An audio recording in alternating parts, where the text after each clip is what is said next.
The night shift across Australia on Triple M. Pat Panetta in the chair for Luke Bona. It's a Monday morning, which means it's time to talk real estate and property with Mark Errichiello from Master Advocates Real Estate Services. Good morning, Mark. Good to have you back on the show. Hey, good morning, Pat. Thank you. Thanks for having me. Great to be here. No worries. We'll look at the the weekend in real estate and sort of project forward, and we'll look at it at sort of a national level. But there's been a dozen rate rises since early 2022. Economists are saying, this is more the Reserve Bank, likely that there'll be another increase in July and also even furthermore in August, taking it from 4.1% to 4.6% by August is what they're sort of predicting.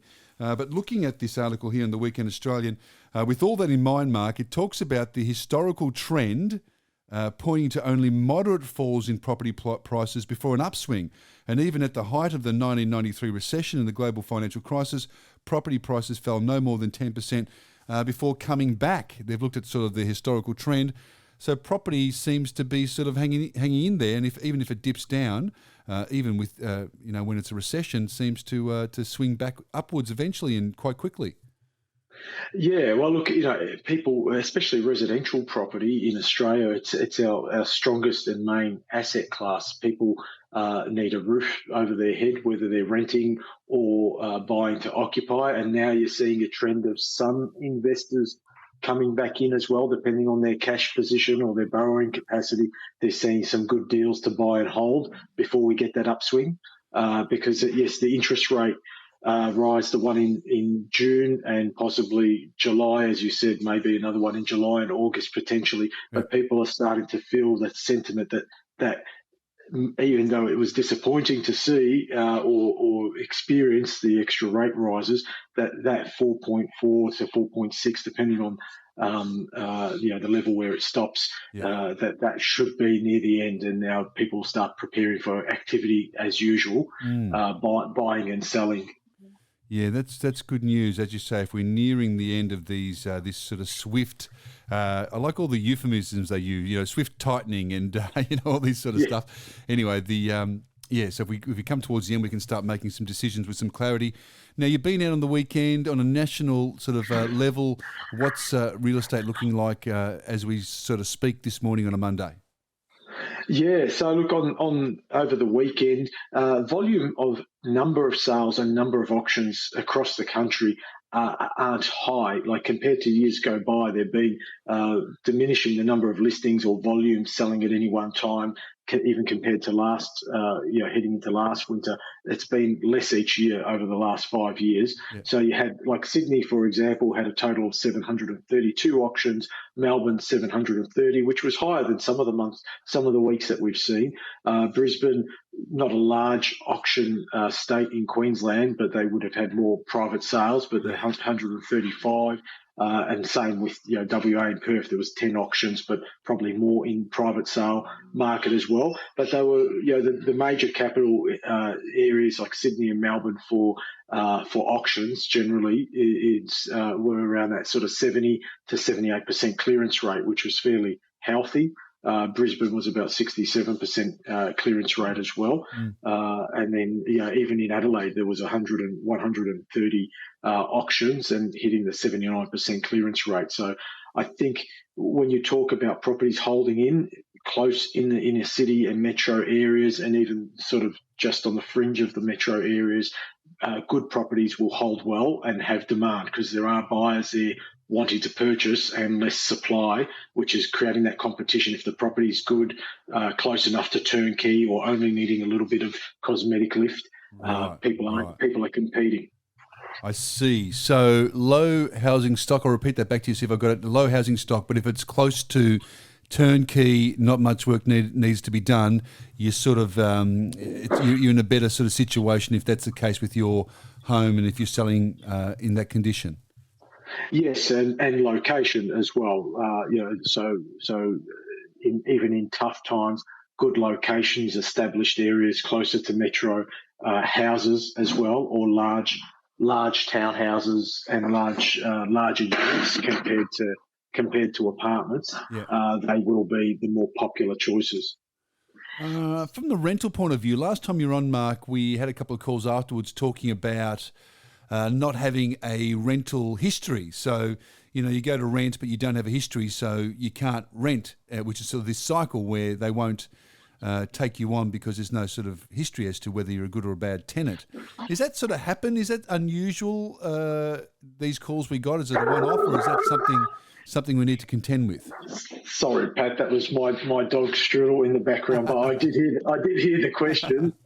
It is, especially in a market where the rental properties, there's a lot of demand, lowest vacancy. We've seen in Victoria, for example, and other states across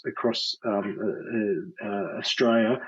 We're seeing under 2% vacancy right now. Less investors in the market compared to all the all the investment properties that were sold during the lockdowns and mainly sold to owner occupiers and first home buyers. So there's a lower supply in the rental market, creating that crisis where rental prices are just climbing exponentially, and people are really stretching themselves. So when there's a lot of tenants lining up for property, if your application's not as attractive or not as great, serviceability wise or rent history wise and income wise to secure the rental property, then it's a case that they're going to pick the top options, and you may not be on the top of the list. So we are getting a lot of migration back across all the main cities, and you've got migration both domestically back to the main cities.